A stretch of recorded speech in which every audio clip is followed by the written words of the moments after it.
Welcome back to Piers Morgan Uncensored. My next guest is one of the most influential and to many controversial political scientists in the world. Most recently, he stirred controversy with his ferocious criticism of Israel's attacks on Gaza. Many of you have called for him to appear on this show with thousands of comments like this one. I wonder if Piers Morgan will be brave enough to have Norman Finkelstein on his show. Well, I'm pleased to say the answer is yes, because we believe in being uncensored here and hearing from all voices. And so I'm joined now by Professor Norman Finkelstein. Professor, thank you very much indeed for joining me. I appreciate it. Like I said, a lot of people wanted me to interview. You yourself tweeted that we hadn't done it, so here we are. I'm glad about it. I think you're an influential voice, and you've obviously been very vocal about this since it all kicked off. I want to take you back, if I may, to October the 7th, because your first reaction to what happened on October the 7th incensed many people. You posted on Substack a piece about what had happened on the day, and it included this. For the past 20 years, the people of Gaza, half of whom are children, have been immured in a concentration camp. Today, they breach the camp's walls. If we honour John Brown's armed resistance to slavery, if we honour the Jews who revolted in the Warsaw Ghetto, the moral consistency commands that we honour the heroic resistance in Gaza. I, for one, will never begrudge. On the contrary, it warms every fibre of my soul.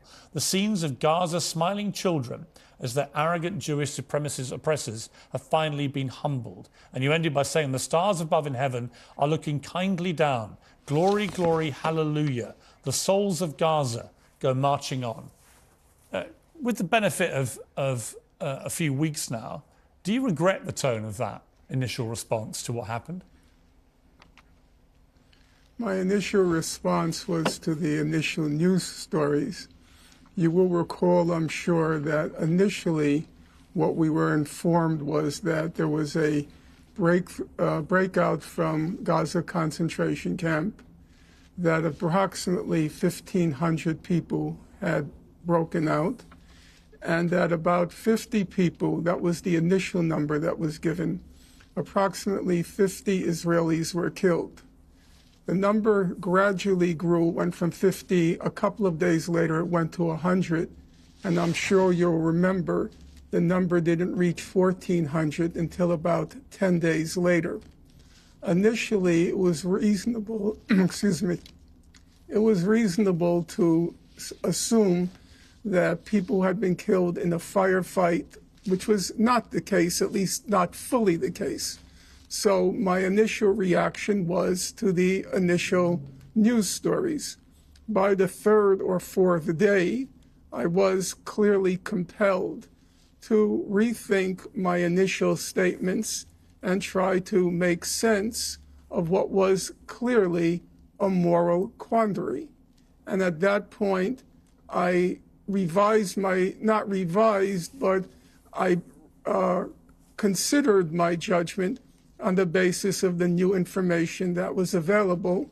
Okay. And my own sense, yes, go ahead. I just want to, look, I've done a timeline for my own benefit based on what happened that day. We know the attacks began at 6:30 in the morning. We know that at 11:18 a.m., Israel confirmed, as you say, 40 dead, 700 injured. At 11:35, Benjamin Netanyahu said, we are at war. At 12:30 that day, at lunchtime, I tweeted horrifying and appalling scenes from Israel. This murderous, indiscriminate Hamas terror attack on Israeli people is shameful and indefensible. By 4:17, Israel said 100 were dead at least, 985 wounded. Civilian hostages have been taken.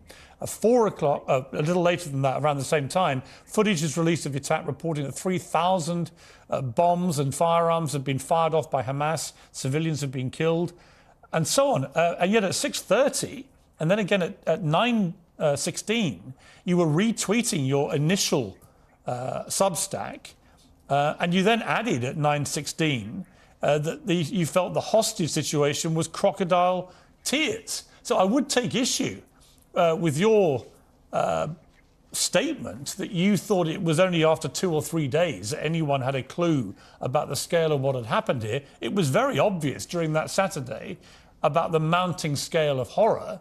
And I just don't understand why someone as scholarly as you, as expert in this region, in this conflict as you are, why your response would be that for several days, one of glorifying in the in what you called heroic resistance, whereas mine, and I've always tried to be fair-minded about this conflict and reported it for CNN and tried to be fair and accurate as and when I've seen it, that I, at midday that day, I'm talking about a murderous, indiscriminate terror attack and horrifying and appalling scenes. I just don't believe that you weren't aware, with great respect, about the scale of what was going on. Okay, Piers, let me begin by saying I want to have a civil conversation, and I'm going to do my darndest to remain faithful to the facts and faithful to truth. I'll do my darndest not to exaggerate.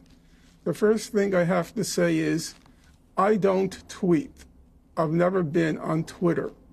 I have 3 young tech people who I send statements to, and then they make the decision where to place it on Substack, on Twitter, and so forth. Okay, I just want to clear that up. I made one statement on the first day on the basis of the information that was available to me. The information was 50 people had been killed. Now, my memory is, but I won't claim my memory is infallible, the numbers didn't start to grow until the next day. That's not true. As the numbers, okay. It's just not true. Piers. Well, Professor, with respect. Okay, I'm not going to. It's not true. Piers. Yeah, but you have to listen to what I say. But you want me to believe you when you say you weren't aware of the scale of this for several days. I find that just, I'm incredulous. You want me to believe that? Okay, Piers, I'm not going to force you to believe it, and I'm not going to even try to impose my will. I'm simply saying, as a factual matter, speaking for myself, I was not aware that the numbers had been beyond 50 when I made that statement. I will further state that to my knowledge, I could be mistaken, that I did not make another statement until the numbers started to grow. And I admit, I have said to you, it was a moral quandary for me. And I said in many interviews that it was for me a very burdened moment because I wasn't entirely confident in my moral judgment. And it was at that point that I started to look back at what the white abolitionists had to say when Nat Turner carried out a slave rebellion and many whites were hacked to death, children were beheaded, and I wanted to see, because I was not confident of my moral judgment, I wanted to see what did the white abolitionists, those who fought against slavery, had to say. And I looked at what William Lloyd Garrison, probably the most famous of the white abolitionists, and he said, horrible things happened during Nat Turner's rebellion, but if you read his statement, he wouldn't condemn Nat Turner or Nat Turner's. All right, well, let me ask you. Confederates. Okay, so let me ask you. Let me ask you. Okay, listen, I've heard you say this before, that analogy. That's fine. But let me ask you, given you now know the scale of what happened, given you know 1,200 people were killed, including 800 or so completely innocent civilians. We know that children were killed, that grandmothers were killed, and their deaths FaceTime to their families. We know that over 200 people were kidnapped and taken hostage. Given you know the full scale of this attack, I've asked a lot of guests these 2 questions, and I'll be curious about your answer. One, would you categorize it as a terror attack? And secondly, would you condemn Hamas for what they did? My view is as follows. Number one, as far as the evidence shows now, atrocities occurred on October 7th. The magnitude of the atrocities and the types of atrocities, for example, were children beheaded, were women raped. That remains, so far as I can tell from the evidence, an open question. However, that there were atrocities that occurred, my answer is yes. Number two, that's a factual question. Then well, the question was it a terror attack? Yeah. Well, atrocities, it seems to me, denotes a terror attack. Okay, thank you. That's what atrocities are. Thank you. Okay. So, number two, that's the factual question. And then there is the legal question. As a matter of law, it seems unquestionable that the people who perpetrated these atrocities would be prosecuted and convicted in a court of law. However, I would say on the legal question, I should think that there would be some mercy shown because those who carried out the atrocities were concentration camp inmates. Number three, which I think is the one that concerns you the most, is the moral question. And at a moral level, my view is, my basic precept, we may disagree, my basic precept is that there but for the grace of God go I. That is to say, I'm very reluctant to condemn people who are in a position or in a condition such that were I in that position or condition, I'm not sure what I would do. Now, the 1,500 young men who burst the gates of Gaza, they were born into a concentration camp. They lived for 2 decades in a concentration camp.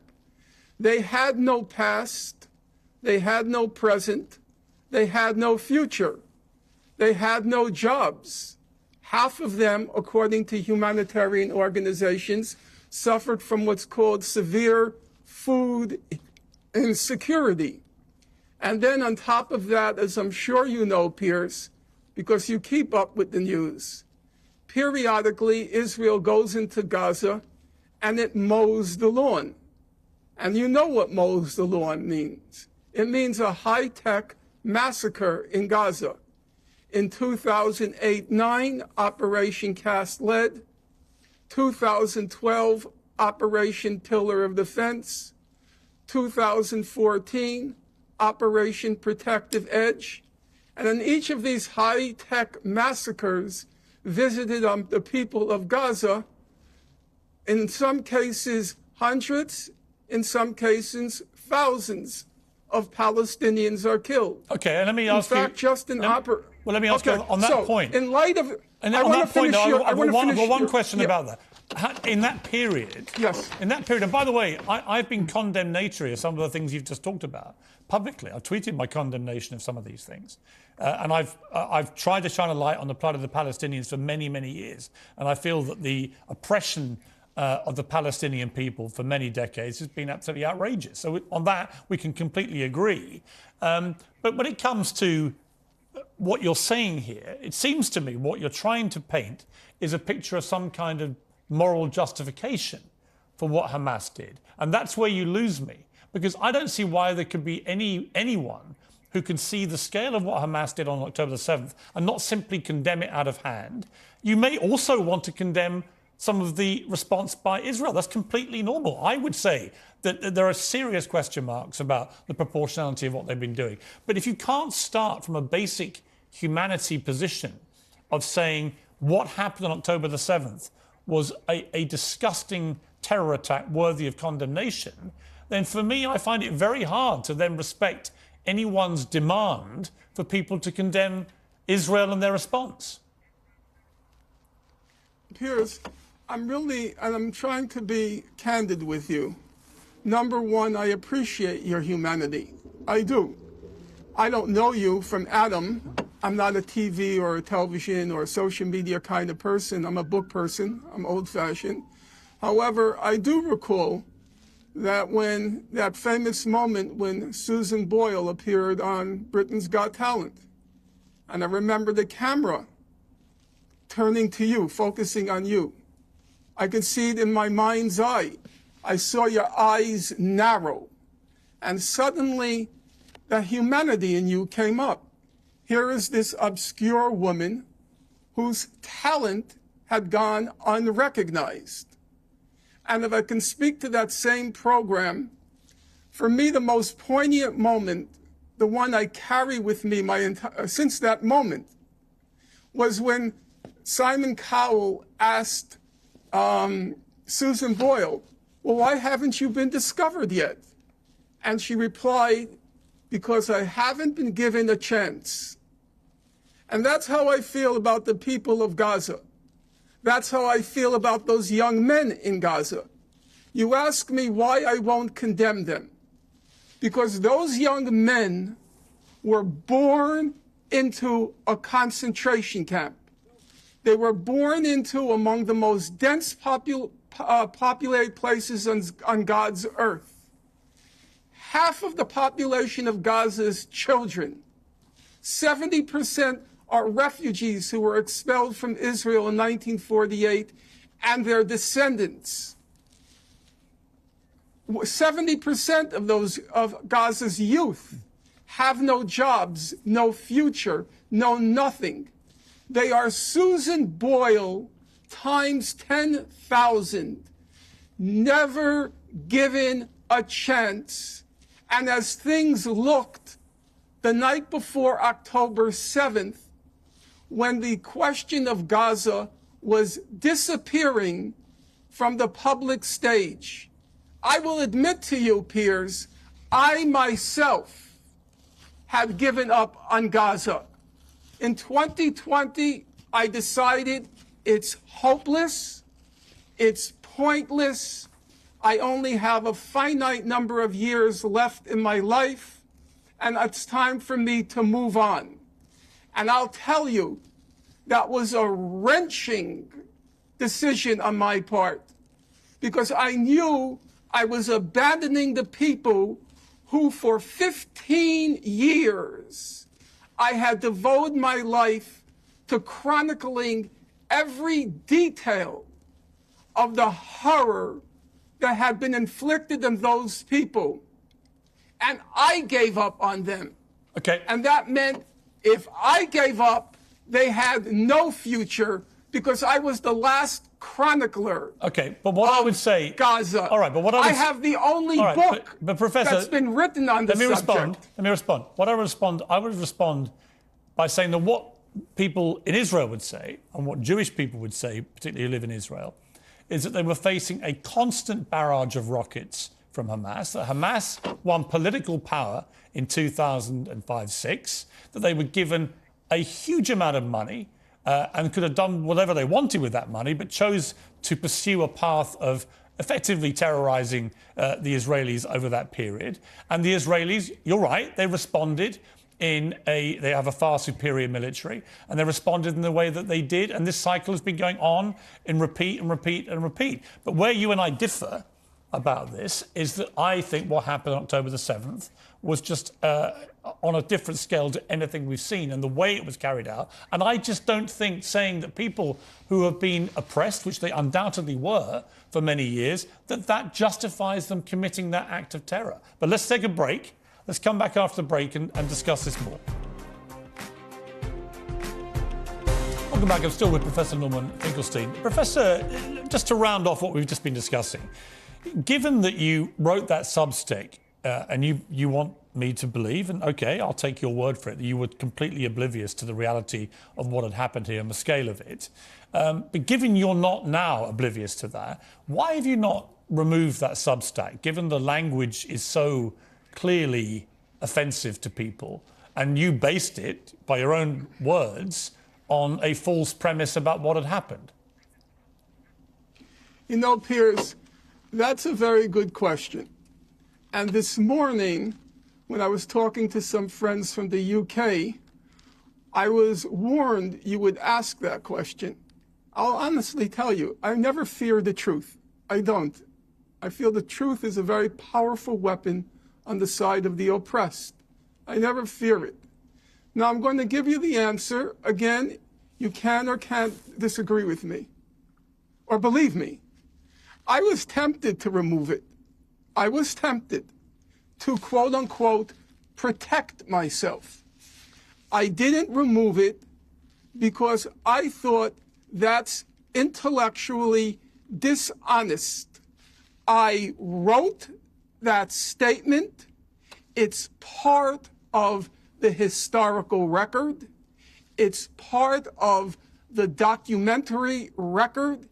And I shouldn't do what Stalin used to do.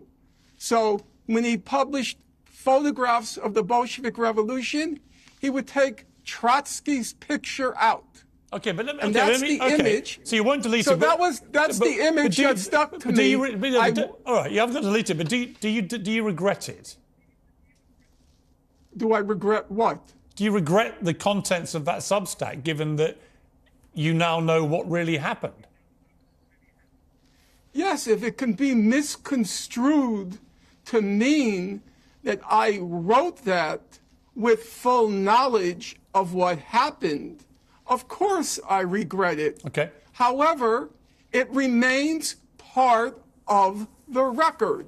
And as a serious scholar, I'm not a great scholar, I'm not in the ranks of the great British historians, but I take scholarship seriously.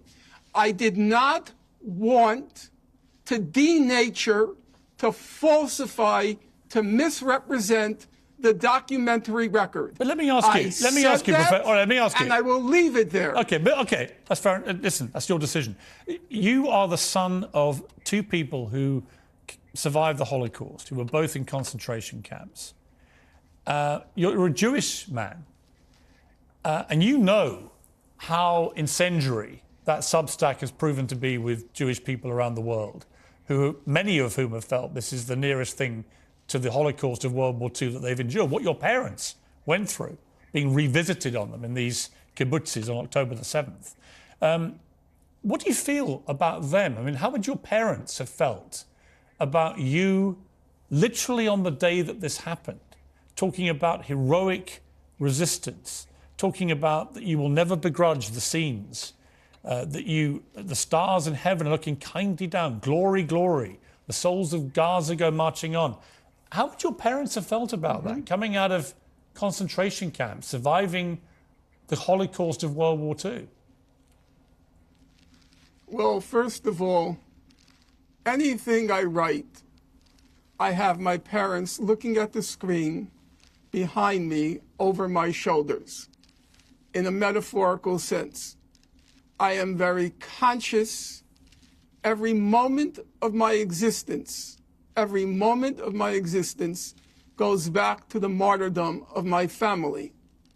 So it's not as if suddenly you're posing a question to me that never occurred to me. Quite the contrary, I do need, even 30 years after their death, I need the moral validation that came from my parents' martyrdom and the extermination of their family. How would my parents have reacted? My guess is if on the first day they heard that inmates in a concentration camp burst its gates, I think my parents would be very pleased at that fact. As the events became clearer, my guess, but this is pure speculation, my guess is my parents would go out with their hearts, would go out to those who burst the gates of the concentration camp and whose lives were destroyed. Now, you will say to me, completely legitimately, you would say, well, what would your parents feel about the innocents who were slaughtered in the atrocities on that date? So I'm going to give you as close an answer as I could give, as I'm able to. I once asked my late mother, I said to her, what was your feeling when you heard that the German cities were being terror bombed during World War II? The carpet bombing of the German cities targeting civilians. What was your feeling? And my mother's response to me was, quote, our feeling was if we're going to die, we're going to take some of them with us. Now, that's not the most morally elevated statement. I agree. And do I wish my mother had and my father had a heightened sensitivity to German civilian life? I suppose I would wish it. But I will tell you, Piers, to the last day of my parents' life, it was unthinkable that they would have a kind word to say about Germans. And it was unthinkable that I would ever quarrel with them on that point. Okay. I accepted that given their life experience, they had the right to hate the people who destroyed their lives. Okay. And the people Professor of Finkelstein. Gaza have the right to hate the people who destroyed their lives. Professor Finkelstein, thank you for that answer. And I don't mean to cut you off. We've got another guest waiting to respond to what we've been discussing. I'd like to get you back on. I feel like we've had a good conversation. I don't agree with you about some of it, obviously. That's been clear. But I respect the tone that you've adopted for the interview, and I would like to explore more of this with you another time. I want to just say one last word. Everybody warned me you wouldn't let me speak, that you would speak over me, you would stop me. I want everybody to know you are eminently fair, you are decent, and you are that same human being whose eyes narrowed as Susan Boyle began to perform. Okay. You have that humanity, and I deeply respect it. Thank you. Professor, I appreciate you coming on. Thank you very much.